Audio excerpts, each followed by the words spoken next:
MCQ9 is a simplified mole concept question. We have 1 gram of boron carbide completely oxidizing to form boron oxide as well as 0.8 gram of carbon dioxide. So the original item found in boron carbide will be the element boron as well as the element carbon. Just going to write it here, boron as well as carbon. Now the products post-oxidation of boron will actually give us boron oxide B2O3 that's coming in the mass of 2.5 grams.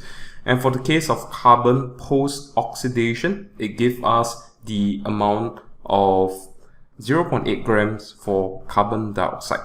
Alright, again, what we're interested in is boron found in the boron oxide. It will be the same mole as what is found in the original boron carbide, as well as carbon that's found in carbon dioxide. It will be the same mole as that is found in my original boron carbide. So we're going to find out the number of mole first of boron oxide. That will be 2.5 divided by the MR of boron oxide. We're going to have 10.8 times 2. That's the AR of boron plus 3 times 16, the AR of oxygen. That gives us a 3SF value of 0.0359. Now the intramolecular mole ratio of the atoms in boron oxide, the number of mole of borons divided by the number of mole of boron oxide, it will be 2:1. That's because within each boron oxide there's actually 2 boron.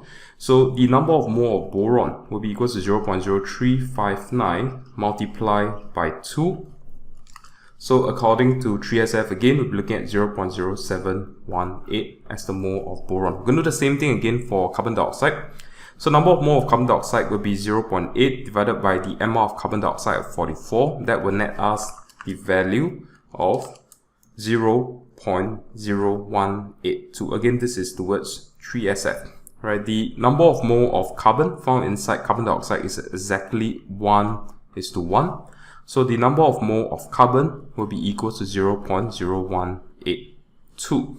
So now that we have both of them, right, that is the relevant moles for boron as well as carbon. We're going to do a little bit of empirical formula comparison over here.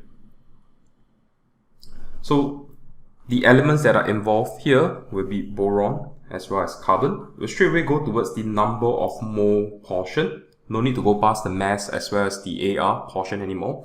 We'll get the value of 0.0718. And for the case of carbon, 0.0182. Now the molar ratio, we're just going to divide this by the smallest number of mole. That will be 1 for the case of carbon.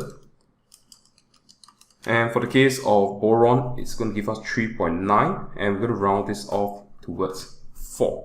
So we can then see that the empirical formula of your boron carbide will be a total of 4 boron with 1 carbon, giving us the answer of D.